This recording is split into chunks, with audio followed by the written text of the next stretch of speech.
Episode 181 of Five Drinks Through Midnight. In our show, we bring the questions, guests bring the drinks, we try to wrap up before midnight. Today, we are headed back to Diamond Dogs in Astoria, Queens to talk to Willie Lee McIntyre Jr., rapper, bartender. Let's go hear Willie's story. Let's get started.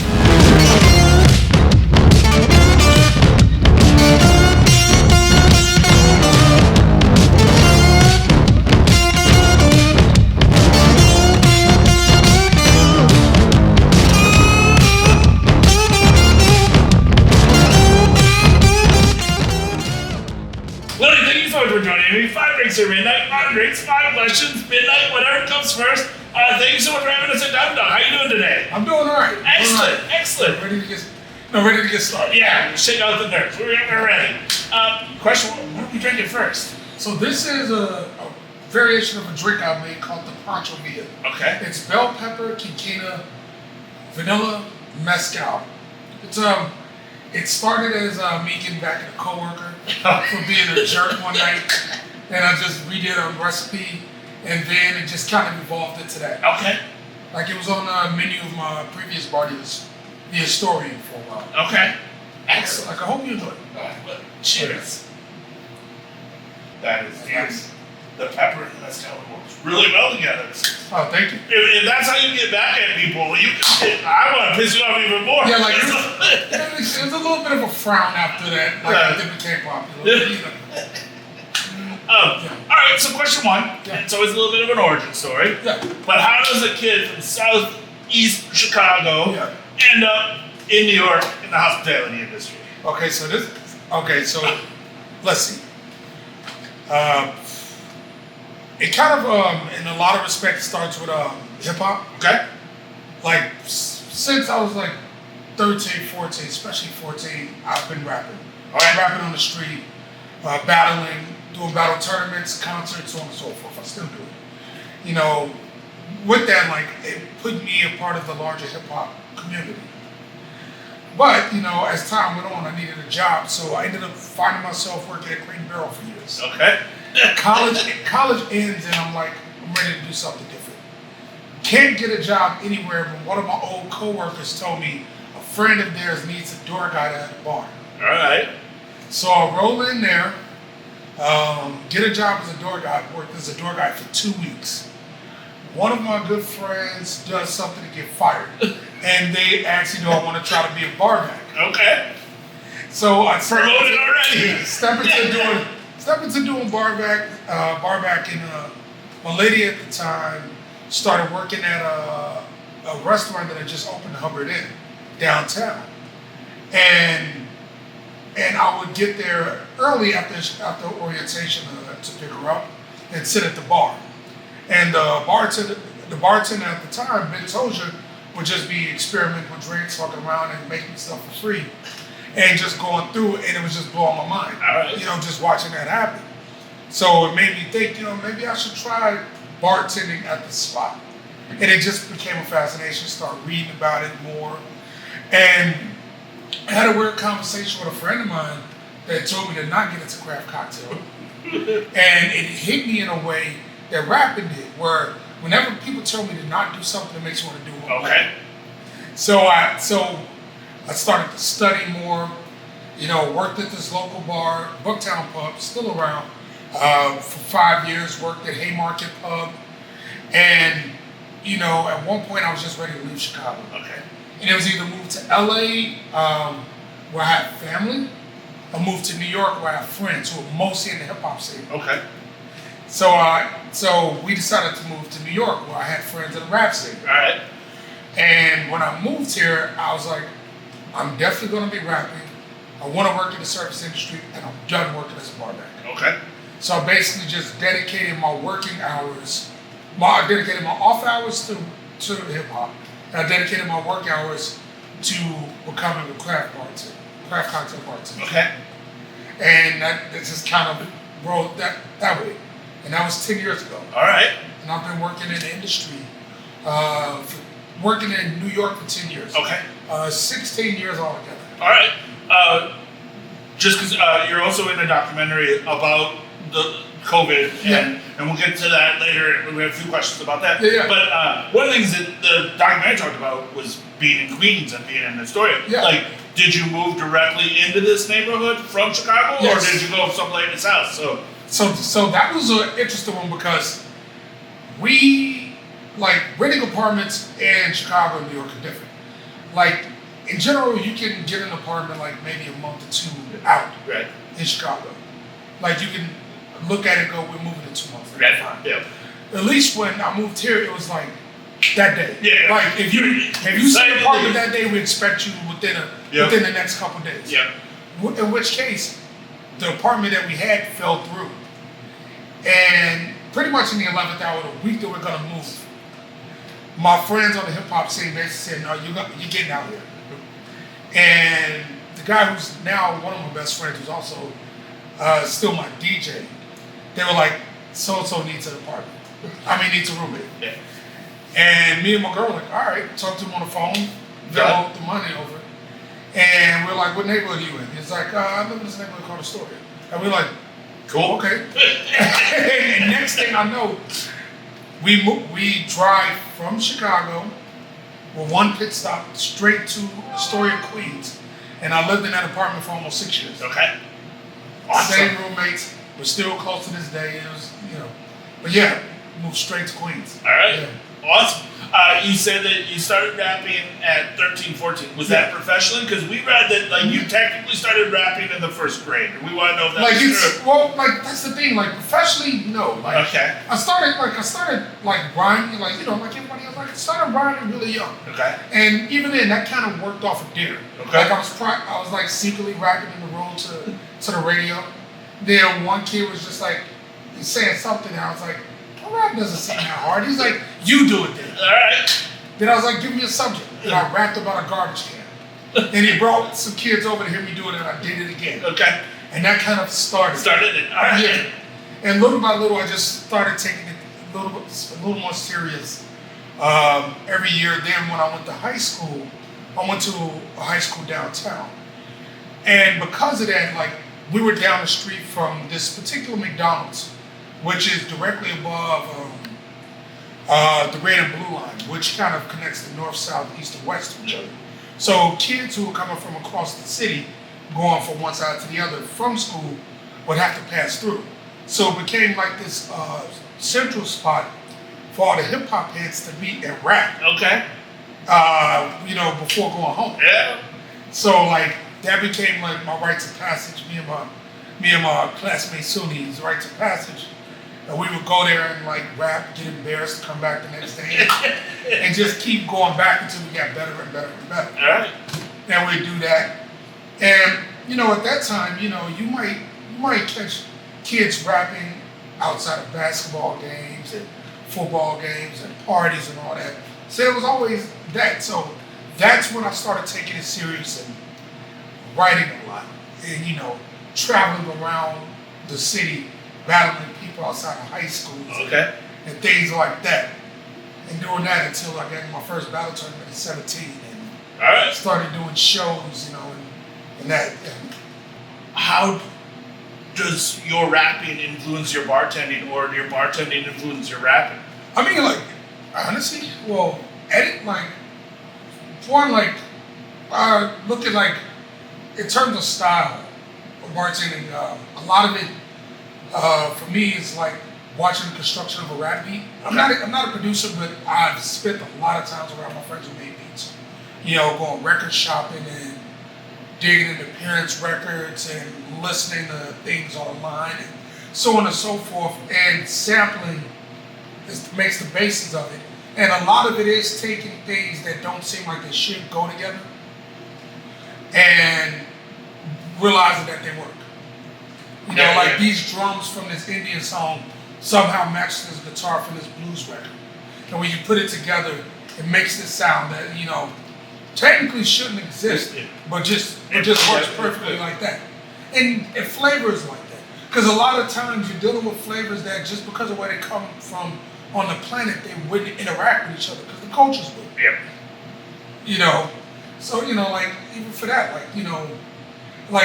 Red pepper. Red pepper. Thinking about tequila always makes me think of vanilla. Okay. And I know vanilla is commonly used in terms of flavor, but it is not exactly something that is, I don't, think vanilla grows where agave does. Right. But something about the flavors when you put it together, works. And there was a conversation about fortified wine that we had at my old bar. Where it was talking about quinquina. And, that made me think, let me get us a try, because I've been trying to figure out what liqueur or Amaro to pair those with. And I was like, it seems weird, but you know what? Sometimes odd things work. So let me just, put it, let me just put it together. And, a lot of times I consider what I do sample-based bartending, Okay. Because a lot of being a producer and a lot of writing, especially raps, is a lot of references. In which case you keep just a massive library of references, be it books, be it movie quotes, be it quotes of politicians, be it conversations, so on and so forth. So you just have a large library of things to pull from. And cocktails are the same thing. You may have had something once or twice, and when it's time to put it together, you just kind of go, all right, this seems to work with this, this works with this, and you're trial and error, So everything I do is kind of in that respect. Okay, awesome. Yeah. Well, there we go. That's our origin story. It's like record digging with alcohol. All right, love it. Fucking love it. That's awesome. All right, well, that's question 1. So there we go. Yeah. Cheers. Cheers. Question 2, drink 2. What are we drinking? This is the Skylarkin. Skylarkin, named after a Horace Andy song. It's more or less an Amaro Mai Tai. Okay. It evolved from a failed drink that was going to be our entry to the Queen's Cup. Okay. From one of the competitions, and one of my regulars, Luke, was just like, "Hey, make me an Amaro Mai Tai," and I started putting some things together, and I made up a jerk spice tincture for the competition. He was like, "Hey, why don't you try throwing that in?" And I was like, "Sure." All right. He tasted it, and Luke is a very distinguished, has a very distinguished palate. So we'll field test drinks on him, and he's the type of guy that goes out and he knows what he's talking about. Okay. And he liked it. He told me to make it for the brothers and hit the menu. All right. Yeah, it's cool. It's a little spicy. It's definitely a tiki drink. But it's pretty crushable. And it's pretty too. Oh, it's good. And fucking delicious. Thank Wow.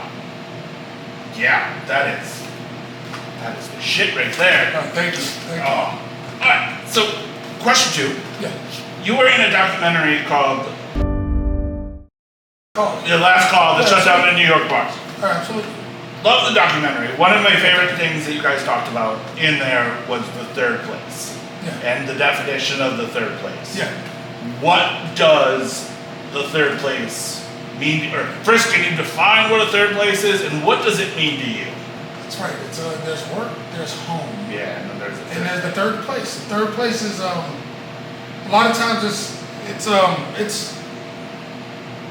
like, for me, it's a place where you don't, other than the whole idea of being yourself, it's where you don't have to technically be on in a certain way, because you have to, you are beholden to the people in your life in a certain way. Otherwise, you are an employee, or you're a father, your roommate, your husband, your son, all those things.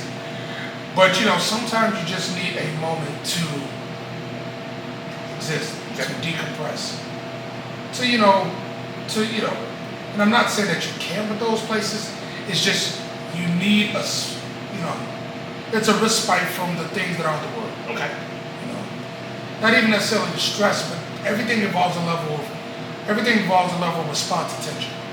The third place allows you to not have to be that for a moment before going back to it.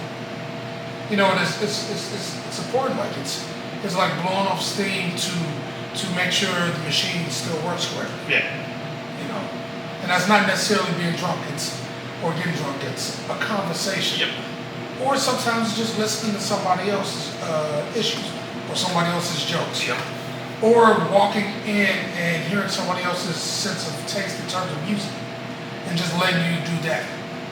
Or reading. Or one thing that's very popular nowadays, being by yourself yet surrounded by people. You know? Yeah. You know, it allows you to have solitude without being lonely. Or find community. But it's something that you can't get just at home or at work.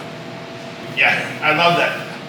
So then we have a mutual friend named Jena, yes. And so she gave me a lot of dirt on you. Let's see. But so mentioning in the third place, she told me to ask you, what is your favorite dive bar? Ooh. I hear that you have quite the list of dive bars.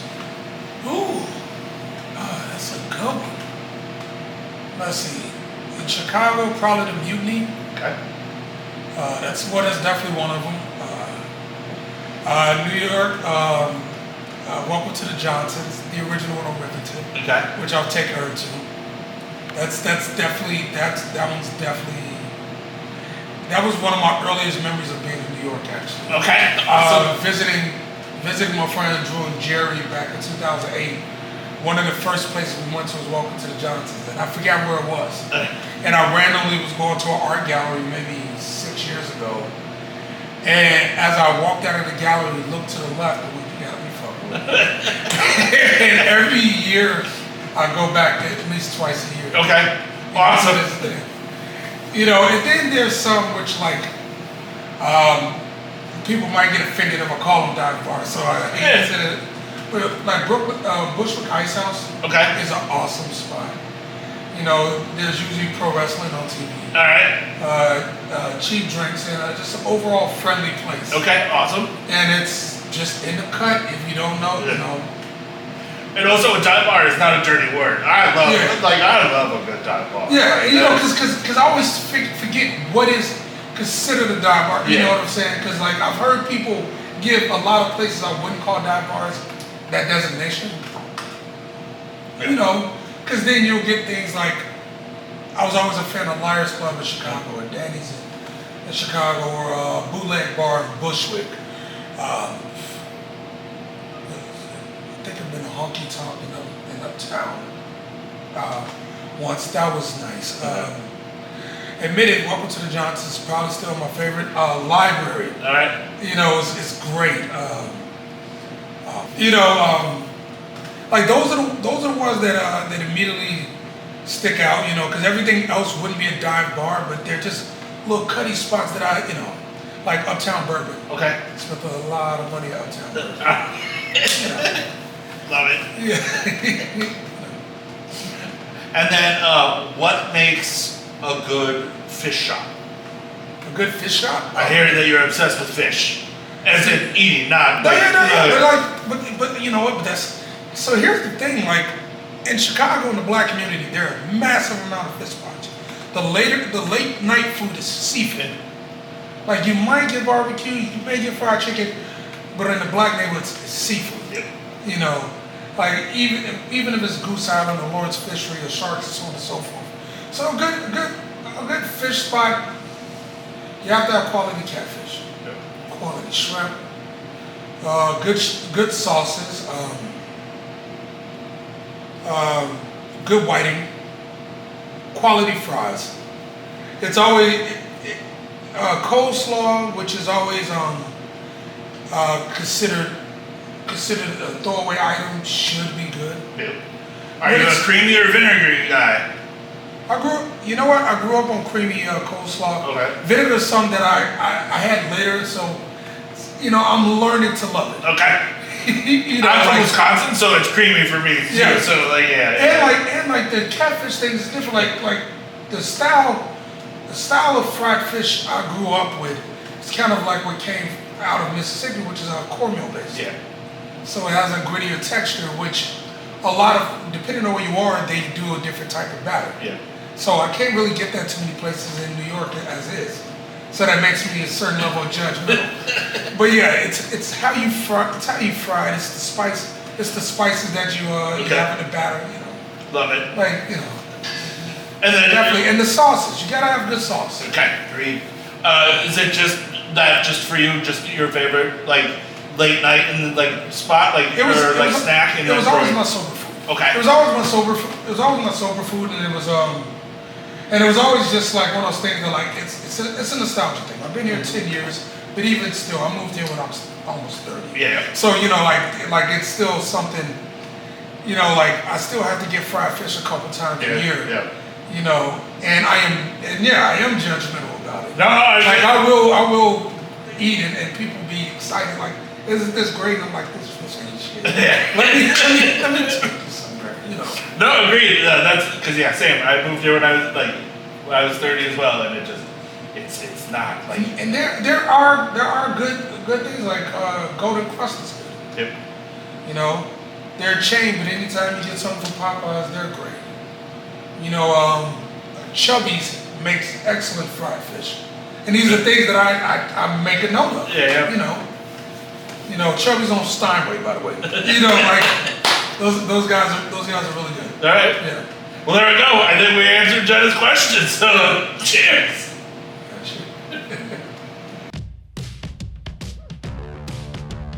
Question 3, drink 3. What are we drinking?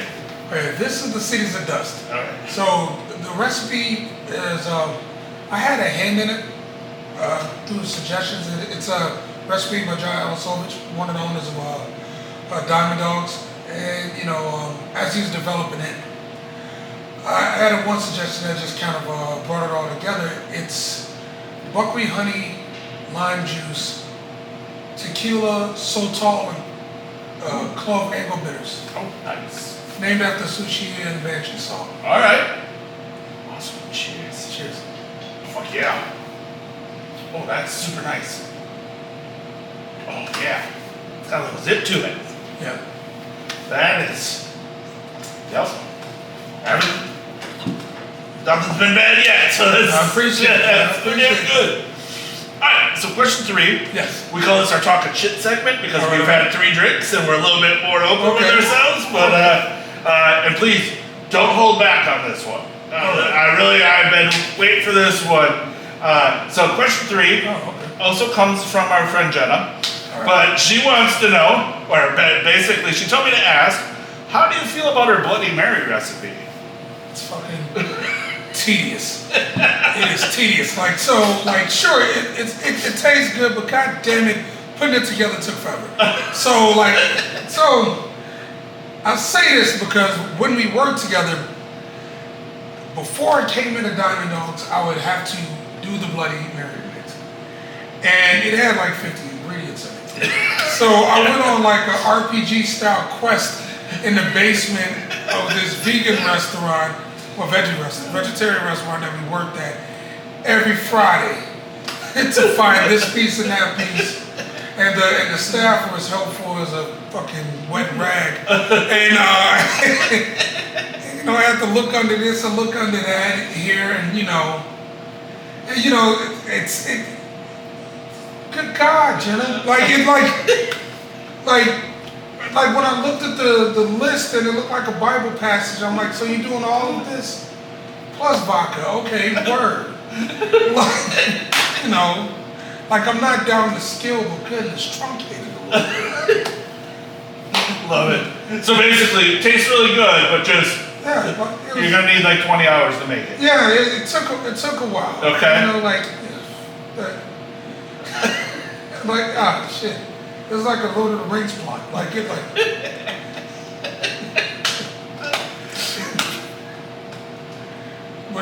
was good. It was popular. People loved it. It was nice. Yeah, but not something that when you have 15 minutes. Sure. to do. Was it batched or did you have to make it always fresh? I had to make a batch. You had to make a giant batch for the next day. And it was one of those things where it was just like, yo, have me I can start this an hour before I go. Don't go, hey, before you leave to go to your other job, do this 40-minute thing in 10 minutes. Yeah. That's just bad. That's just bad in time management. Have you ever made anything as complex since, or? I'm trying to think. I probably did make some money something like that.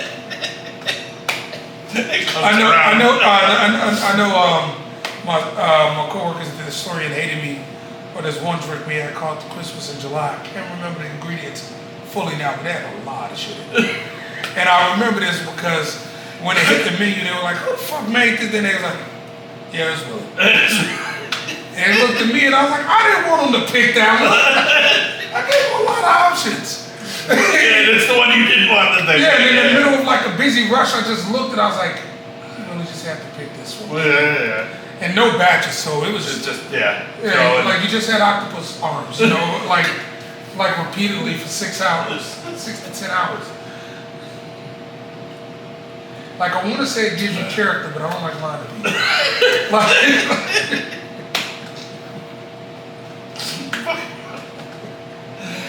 I didn't know how this was going. I didn't even have a follow-up question with this one. I was just like, she just said ask about the book, and I was like, okay. Like, I didn't know if it was going in good or bad. So I don't No, but she, you know, like it's like I get it. Like she, you know, she's proud of that recipe. She should have been. Yeah. Just, you know, it's just like anything else. Like it's really awesome when you have to make it one time. Yeah. But not every Saturday for Sunday brunch. Yeah, like, because then you just, all you do is taste it with somebody else. Makes it, well, should have more pepper.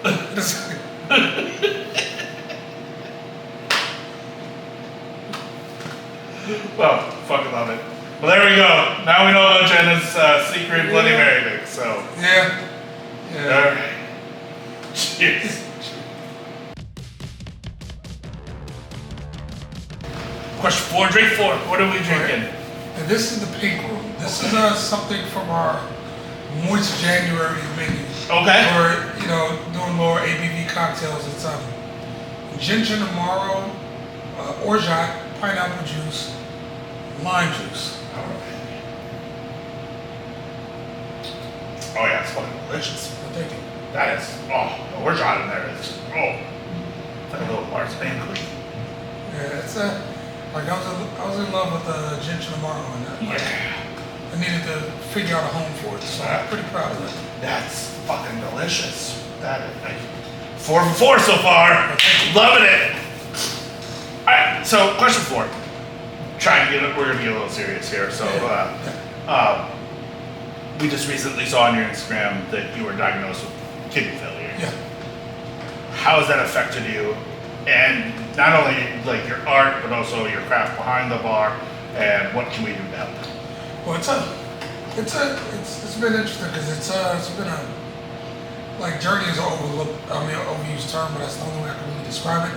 But it's been a journey of dealing with like my blood pressure and not being able to figure out why it would never go down despite medicine. And here I had, you know, certain kidney issues. Then January 2nd, I went to a nephrologist for the first time. And within the first 5 minutes of meeting him, he told me I needed to go on dialysis. And I would need a transplant. Shit. Okay. Yeah. Where, you know, even then I learned that, like, if I went years before, it would have still been it. Okay. This would have still been the case. At most, it would have prolonged when I needed it. You know, because there's still I still got to do a survey, a genetic survey to make sure. But it looks like I'm dealing with a genetic issue that's common in black folks, where it's just it's degenerative. It's just a degenerative thing where it just causes your kidneys to not work properly, which in turn causes your heart to not work properly, which feeds back and causes damage to the kidney. So it eventually just causes the kidney to get beat up. Okay. You know. And, you know, so now I'm dealing with end-stage kidney failure. And I'm on dialysis. I do that nightly. You know, Nightly? Shit, okay. I opted for a peritoneal dialysis, which is more gentle on the organs. And for what I was told, keeps the body in better condition to receive a transplant. Okay. And in which case, you know, and it also works in terms of like weightlifting capacity, so I'm still able to function the way I functioned before. Still able to work, still able to have more or less a normal life. Okay. You know, like I'm still commuting by bike. Okay. You know, from Brooklyn to Queens. Love it. Well, that's a fucking hike and a half anyway. Yeah, and I'm still performing on stage. Still behind the bar. I'm still behind the bar. I'm able to sample drinks. I can't really sit down and imbibe at this moment. But I can still taste. I can still straw. I can still do my job. I can still, And as of right now, that's, it's, the patience of knowing one day I'll be able to sit down and properly have a cocktail. And, even if it's just few far between, but as it stands, I love doing this, and I'm still able to do it, which is great, It's been a tough one because it's been a roller coaster since then. Okay. I knew there was something I was dealing with, but just the amount of things in my life that have altered in such a short period of time has been major. But I also found out that I had a lot of good family and friends who I now look at as family who have my back, are a great support system. Being my family in my hometown, and people I've known over the last 10 years. And you hope to not have to have a situation like this to find out. Right. But because of this, I found out I would feel truly grateful. So I'm thankful for that. That's awesome. Yeah. In relation, I've been working with Mount Sinai to find a potential donor. So it would be if somebody wanted to be involved with that, to contact me. There's a link I can send, but it's the type of thing that I should send to people and not broadly broadcast. Okay. So then, let's just say our viewers want to go get tested. Yeah. We'll put your an email below, or email or my social media contact. All right. Yeah, we'll put your social here, and then they'll be able to get in touch if they want to help out. Absolutely. Okay. And thank you for everybody who even takes the time to check it out. To be honest. Awesome. Yeah. We'll do the best we can to help spread the word. So thank you. That'd be absolutely amazing. I guess. Don't want to end that question on a down note, but what's next for you? Hopefully a transplant sometime soon. That's that, and just trying to get back to normal. I'm working on music now. I'm in a group called Tomorrow Kings. We have a record that comes out at this point in August. Nice. Called Salt. I'm working on a few other projects. Staying busy doing the things I love. Love it. I'm going to a wedding next month. My niece is going to 8th grade, so there you go. I gotta. No, she's graduating 8th grade. She's going to high school. Oh shit. So now I gotta buy gifts. All right. Just doing those things that come with getting older. And is she back in Chicago? She's back in Chicago. Okay, yeah, that's. I'm hopefully seeing her and my nephew, next month. Okay. Just trying to be a good son, boyfriend. Yep. Citizen. Yep. You talked in the documentary that you had 3 albums written already. Did any of that music translate into the new album coming out? Or listen, He Left Nothing for the Swim Back is a record that I did that came out 2 years ago. Yeah. That was being written and recorded during the time Last Call came out. Everything that I had from the Salt album was being written and recorded during that time, so that's coming out. Okay. It took a while, but that's all coming out now. And other than that, I just had a lot of guest appearances and things like that, and loose songs that I still don't know what to do with, that I recorded back then, that are just starting to find homes now. Nice. Yeah. But staying productive, That's awesome. In that time, I've gotten to do songs with a couple heroes of mine, with a few more on the way, done a couple tours, trying to get all this figured out in a certain way to go back on the road. Because I like touring. All right, cool. That's like up until COVID, I went on the road at least once a year since I've been in New York. Nice. Do you have a favorite spot to tour to? Oh man, that's a tough one. LA was fun. Des Moines, I always get love there. Okay. Colorado Springs has always been a great town for me. Oh man, that's tough. Like, I love Austin. Cincinnati was cool because Cincinnati holds a special place for me because there was a hip hop competition, a festival called Scribble Jam that happened every year. All right. And I went in the summers to the MC battle, and I was the battle champ from Chicago, representing in the major battle a couple times. Okay. And so that place kind of holds a special spot for me. Austin might be my favorite right now, or Denver, because those are places I've returned to and always had a good time. All right. Awesome. Well, and of course Chicago. Oh, I was gonna say hometown. It's my hometown. Yeah. Hometown. Nothing beats hometown though. So there you go. Well, all right. Well, if you want to help, please hit Willie up at his social right here, and then hopefully good things will come of this. So there we go. Question 4. Question 535, last drink of the night. What are we drinking? Right now we're drinking a Negroni. Okay.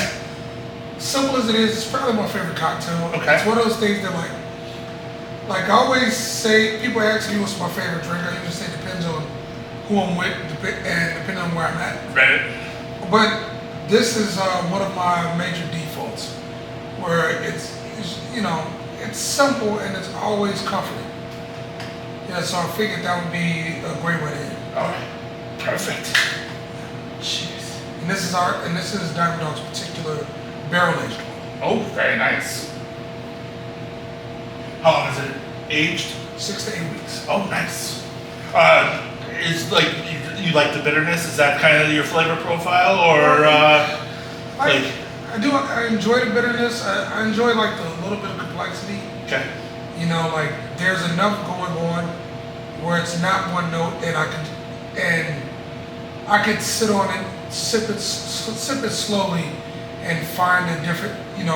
I could explore the flavor mentally as I chill with it. Okay. Yeah, but it's not fussy enough where it becomes a part of the conversation when I'm hanging with somebody I want to talk to. Because some of the weird and more nerdy cocktails I like are good, but part of it feels like you drink them just so you can talk about it. Yeah. And that it gets in the way of what you should be focused on, which is the person you're with. Right. Agreed. Yeah.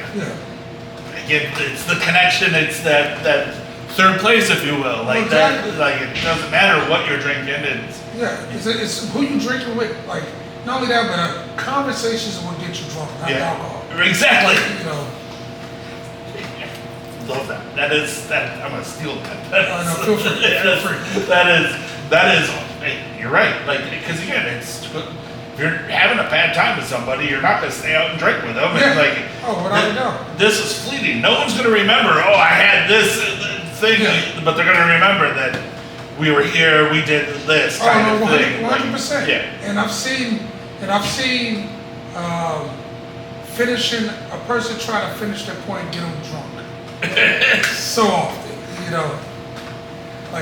one more thought. And then one more. Just because you really, you need that type of human interaction. Yeah. And sure, this is a social lubricant. Sometimes it's a vehicle forward, but yes, humans are social people. Yeah. And humans are also often awkward people.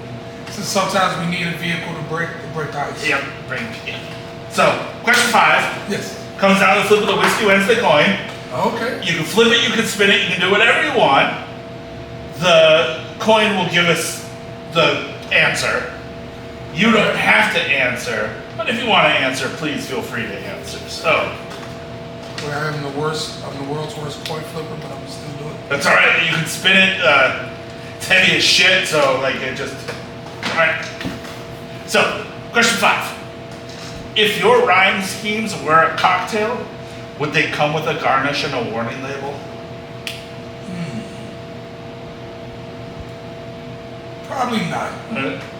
Like I don't, even as a rapper, I don't really like preparing people for it. All right. like you'll understand something. There we go. Love it. And the coin says, "Fuck no." See, there we go. You and the coin are in there together. So Nice. Perfect. Well, Willie, that is 5 questions answered. Thank you so much for having us at Diamond Dog. I really appreciate your time and everything, walking through your story. This has been a true fucking pleasure. I appreciate it. Thanks for coming in. Cheers, and hopefully everything works out and we can drink together soon. So yes. I really appreciate your time. So Thank you. there we go. Cheers.